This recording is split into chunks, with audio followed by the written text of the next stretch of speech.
Hello friends, आज हम लोग पढ़ेंगे जैन धर्म के शेष बचे हुए भागों को, यानी कि भाग 2 के तहत जैन धर्म का अध्ययन करेंगे। स्यादवाद यानी कि अनेकांतवाद अथवा सप्तभंगी न्याय को ज्ञान की सापेक्षता का सिद्धांत कहा जाता है। क्या कहा जाता है? ज्ञान की सापेक्षता का सिद्धांत। महावीर ने अपने जीवन काल में ही एक संघ की स्थापना किए थे। ठीक है, क्या किए थे? एक संघ की स्थापना, जिसमें 11 प्रमुख अनुयायी सम्मिलित थे। इन अनुयायियों को गंधर्व या गंधर कहा जाता था। एक गंधर का मतलब होता है, या गंधर्व का मतलब विद्यालयों के प्रधान यानी कि प्रिंसिपल। महावीर की मृत्यु 72 वर्ष की अवस्था में 468 BC में पावापुरी में हुई। ये पावापुरी कहाँ है? बिहार में ही है, नालंदा में पड़ता है वर्तमान, जहाँ पर आपको जल मंदिर भी बनाया गया है। जहाँ पर इनका निर्माण हुआ है वहाँ पर जल मंदिर भी बनाया गया है, बहुत ही खूबसूरत मंदिर है। महावीर की मृत्यु के बाद सिर्फ आर्य सुधर्मन ही एकमात्र ऐसा जीवित गंधर्व था जो जैन संघ का अध्यक्ष बना। यानी कि महावीर की मृत्यु के बाद जैन संघ का प्रथम अध्यक्ष कौन बना? तो आर्य सुधर्मन। बोलचाल एवं उपदेश की भाषा क्या थी? प्राकृत। महावीर ने उन्हीं भाषाओं का उपदेश में उपयोग किया जो उस समय की बोलचाल की भाषा थी। ठीक है। जैन धर्म में ईश्वर की मान्यता नहीं है। जैन धर्म में आत्मा की भी मान्यता नहीं है। जैन धर्म में आत्मा की मान्यता है। जैन धर्म में ईश्वर की मान्यता नहीं है। किसमें मानता है? आत्मा की मानता है। बौद्ध धर्म की तरह जैन धर्म में वर्ण व्यवस्था की निंदा नहीं की गई है।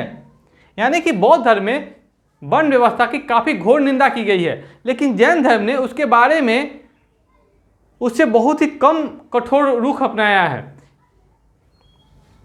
महावीर के अनुसार पूर्व जन्म में अर्जित पुण्य एवं पाप के आधार पर ही किसी भी व्यक्ति का जन्म उच्च एवं निम्न कुल में होता है। उच्च एवं निम्न कुल में किस आधार पर जन्म होता है? पिछले जन्म में किए गए पाप एवं पुण्य के आधार पर। जैन धर्म पुनर्जन्म एवं कर्मवाद में विश्वास करता है। उसके अनुसार कर्मफल ही जन्म एवं मृत्यु का कारण है। ठीक है। जैन धर्म में अहिंसा और तप पर विशेष बल दिए गए हैं।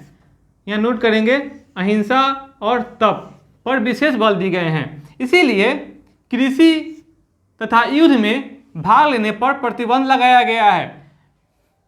तो जैन धर्म को लोग जो मानते हैं, जैन धर्म के मानने वाले लोग कृषि नहीं करते हैं और न ही युद्ध करते हैं। ये लोग व्यापार में ज़्यादा संलग्न है। और वर्तमान में जैन धर्म के जो भी लोग हैं वो ज़्यादातर आपको गुजरात वाले क्षेत्र में ही हैं, जो बिजनेस में लगे हुए हैं। और इसीलिए है कि लोग मास्क का उपयोग करते हैं, झाड़ू लेके चलते हैं, पानी यानी कि जल भी पीना हो तो उसको भी छान कर पीते हैं, कपड़ा से छान कर पीते हैं, झाड़ू लेके चलते हैं। इतने बड़े अहिंसावादी हैं कि झाड़ू लेके चलते हैं ताकि रास्ते में कोई कीट फतिंगा ना आके मरे। मास्क इसलिए पहनते हैं कि धूल कण की तो बात ही दूर है, इसके साथ कोई कीड़ा मकोड़ा मुंह में प्रवेश नहीं कर जाए बोलते समय। इतना ही नहीं, जैन धर्म के लोग इतने ज़्यादा अन्न को मानते हैं कि जब वो खाना खाते हैं तो अपने साथ एक सुई और कटोरी में जल लेकर बैठते हैं कि अगर कोई चावल का अंश या खाना का कोई अंश नीचे गिर जाए तो उसे सुई से निकालकर फिर पानी में डुबोकर धोकर फिर उसको खा जाते हैं। माने उन लोगों की संस्कृति बहुत ही बेहतरीन थी, लेकिन उन लोगों ने सिर्फ अहिंसा और तपस्या पर ज़्यादा जोर दिया। इतना ज़्यादा कठोर अहिंसा ही जैन धर्म के पतन का एक प्रमुख कारण बनेगा, क्योंकि इसको अपनाने वाले बहुत ही कम लोग होंगे। कोई भी किसान इसे अपनाएगा नहीं, कोई भी राजा महाराजा ज़्यादा दिन इसे अपना नहीं सकता, क्योंकि युद्ध ही नहीं होगा तो राज का विस्तार ही नहीं होगा और या राज का पतन हो जाएगा। तो आते हैं हम लोग तपस्या के बारे में। इसकी तपस्या इतनी कठोर थी, महावीर का कहना था कि अपने शरीर को इतना तपाओ कि आत्मा भी इसमें प्रवेश करने से डरे। यानी कि बैसाख की दोपहरी में जब गर्मी ज़्यादा से ज़्यादा हो उस समय नंगे बदन धूप में बैठकर तपस्या करें और ठंड के मौसम में बिना कपड़ों के आप तपस्या करें। माने देख रहे हैं कि इतना शरीर को तपाइए कि अगला जन्म वो लेने से ही प्रवेश डरे, यानी कि मोक्ष की प्राप्ति हो जाए। ठीक है। संलेखना विधि, यह है विधि जैन धर्म में निर्वाण प्राप्त करने का विधि है, जिसमें उपवास द्वारा शरीर का त्याग किया जाता है। यानी कि इसका अशोक के चतुर्थ लेख में इसका वर्णन भी किया गया है कि मृत्युदंड से पूर्व जो भी कैदी होते थे उनको 3 दिन की मोहलत दी जाती थी, ताकि वे दान पुण्य करके अपने पाप को धो सके या परलोक में जाने के लिए अच्छा कुछ पुण्य कर सके, यानी परलोक सुधारे। ठीक है। और वर्तमान में आज़ादी के बाद महात्मा गांधी, विनोबा भावे ने भी संलेखना विधि का समर्थन किया है, जिससे कि लोगों के आत्मा को शुद्धि हो जाए। जैन मठों को बसादी या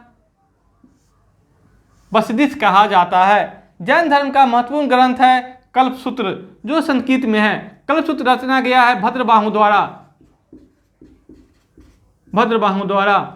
जैन दर्शन हिंदू सांख्य दर्शन के काफी निकट है। कहा जाता है कि जैन दर्शन के अधिकतर सिद्धांत सांख्य दर्शन से लिए गए हैं, जो कपिल के द्वारा रचित है, आचार्य कपिल के द्वारा रचित है। जैनों के उत्तर भारत में 2 प्रमुख केंद्र बने होंगे, मथुरा एवं उज्जैन। मथुरा कला का अधिकतर संबंध जैन धर्म से ही है।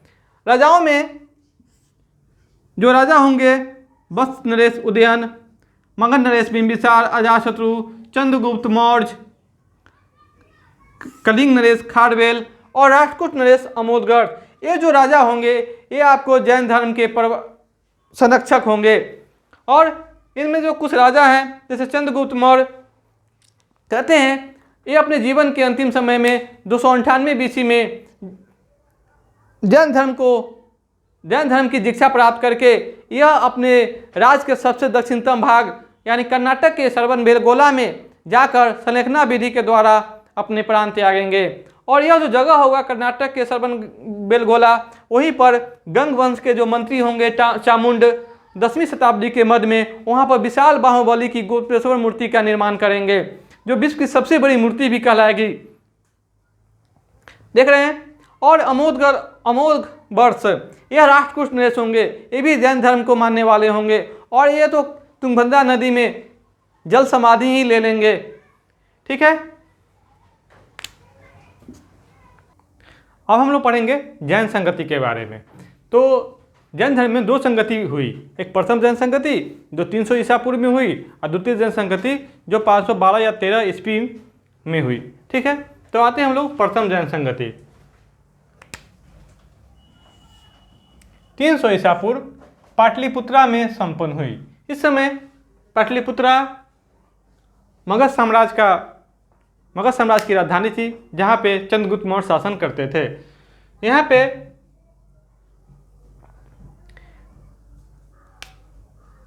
जैन धर्म 2 भागों में विभाजित हो गया। एक हो गया तेरापंथी समैया, दूसरा तेरापंथी श्वेतांबर और समैया दिगंबर। ठीक है। इस प्रथम संगति के जो चेयरमैन थे स्थूलभद्र। कौन थे? स्थूलभद्र। और जब ये धर्म का विभाजन हुआ जैन धर्म का 2 भागों में, तो श्वेतांबर संप्रदाय जो हो गया वह स्थूलभद्र के नेतृत्व में आ गया और दिगंबर 2 भद्रबाहु के नेतृत्व में आ गया। भद्रबाहु के जो शिष्य थे या भद्रबाहु का जो गुट था उसको दक्षिणी जैनी भी कहा जाता है। कहते हैं श्वेतांबर संप्रदाय के लोगों ने ही सर्वप्रथम महावीर तथा अंतरिक्षकों की पूजा की और श्वेत वस्त्र धारण करना शुरुआत किया। देख रहे हैं ना। अब इसके पीछे कहानी जान लीजिए। मगध में बहुत ही भीषण अकाल पड़ा। उस अकाल के कारण कुछ जैनी भद्रबाहु के नेतृत्व में दक्षिण भारत चले गए, लेकिन कुछ जैनी स्थूलभद्र के नेतृत्व में उत्तर भारत में ही रह गए। जब अकाल की समाप्ति हुई तो भद्रबाहु अपने शिष्यों के साथ वापस लौट आए उत्तर भारत, और उन्होंने स्थूलभद्र के नेतृत्व वाले जैनियों का विरोध करना शुरू कर दिया। इन लोगों ने, स्थूलभद्र के शिष्यों ने, स्थूलभद्र ने श्वेत वस्त्र धारण करना प्रारंभ कर दिया और महावीर और उन अन्य तीर्थंकरों की पूजा प्रारंभ कर दी, जिसके कारण विरोध किया गया। किसके नेतृत्व में? भद्रबाहु के नेतृत्व में। किसका? स्थूलभद्र के गुट का। तो यह दो भागों में बट गया। एक हो गया स्थूलभद्र का गुट, दूसरा हो गया भद्रबाहु का गुट। स्थूलभद्र का गुट क्या हो गया? श्वेतांबर, जो ऐसे जैनी जो श्वेत वस्त्र धारण करते हो तथा तीर्थंकरों की पूजा करते हो, और दिगंबर यानी कि यह नग्न अवस्था में रहते हो और शिव महावीर को एक महान पुरुष के रूप में मानते हो। तो यह भद्रबाहु के नेतृत्व में आ गया। भद्रबाहु जैन धर्म के बहुत ही महान विद्वान रहे हैं। उन्होंने एक जो पुस्तक लिखी थी कल्पसूत्र, जो संस्कृत में है, इनमें सभी तीर्थंकरों की जीवनी का वर्णन किया गया है। ठीक है। इस संगति में जैन धर्म के प्रधान भाग 12 अंगों की रचना की गई। तो इस प्रकार दोस्तों हम लोग देख रहे हैं जैन धर्म की प्रथम संगति पाटलिपुत्रा में संपन्न हुई। ठीक है। अब आते हैं हम लोग जैन धर्म की द्वितीय संगति। जैन धर्म की द्वितीय संगति के चेयरमैन होंगे देवधी क्षमा श्रवण के नेतृत्व में गुजरात के बल्लभी में, नोट कर लेंगे इसको, गुजरात के बल्लभी में लगभग 512 या 13 ईस्वी में संपन्न हुआ। कहते हैं कि इनमें धर्म ग्रंथों का, जैन धर्म से संबंधित जो धर्म ग्रंथ थे उनका अंतिम रूप से संकलन कहाँ किया गया? तो द्वितीय जैन संगति में किया गया, जो गुजरात के बल्लभी में संपन्न हुआ था। ठीक है। खजुराहो में जैन मंदिरों का निर्माण, खजुराहो में जो मंदिर बना हुआ है वह जैन मंदिर है, जो किस वंश के शासकों ने बनाए हैं? चंदेल वंश के शासकों द्वारा, जिसमें दिलवाला का प्रसिद्ध जैन मंदिर काफी प्रसिद्ध है, दिलवाड़ा। मल राजा सुस्तिपाल के राजप्रसाद में महावीर स्वामी को निर्माण प्राप्त हुआ। यानी महावीर स्वामी मल राजा सुस्तिपाल के राजप्रसाद में अंतिम बार भोजन किए थे। ठीक है। और महावीर की जो मृत्यु हुई या निर्माण की प्राप्ति हुई वो दीपावली के दिन हुई, इसलिए जैनी लोग दीपावली को शोक दिवस के रूप में मनाते हैं। अब आते हैं हम लोग जैन धर्मों के प्रमुख तीर्थंकर के जो प्रतीक चिन्ह है को देखेंगे। तो जैन धर्म के प्रथम तीर्थंकर रहेंगे ऋषभदेव, और संस्थापक भी कहेंगे जैन धर्म का। तो उनका जो प्रतीक चिन्ह है सांड है। ठीक है, बुल। दूसरा है जो जैन धर्म के 23वें तीर्थंकर होंगे और जैन धर्म के 4 महाव्रत के प्रवर्तक पार्श्वनाथ, उनका जो प्रतीक चिन्ह होगा वो होगा सर्प। और तीसरे जैन धर्म के 24वें एवं अंतिमें एवं वास्तविक संस्थापक, जैन धर्म के 24वें तीर्थंकर, अंतिम तीर्थंकर और जैन धर्म के वास्तविक संस्थापक महावीर स्वामी, इनका जो प्रतीक चिन्ह होगा वह सिंह होगा। इस प्रकार हम लोगों ने दोस्तों जैन धर्म के भाग 1 और 2 के तहत पूरे जैन धर्म का अध्ययन किया है। ठीक है।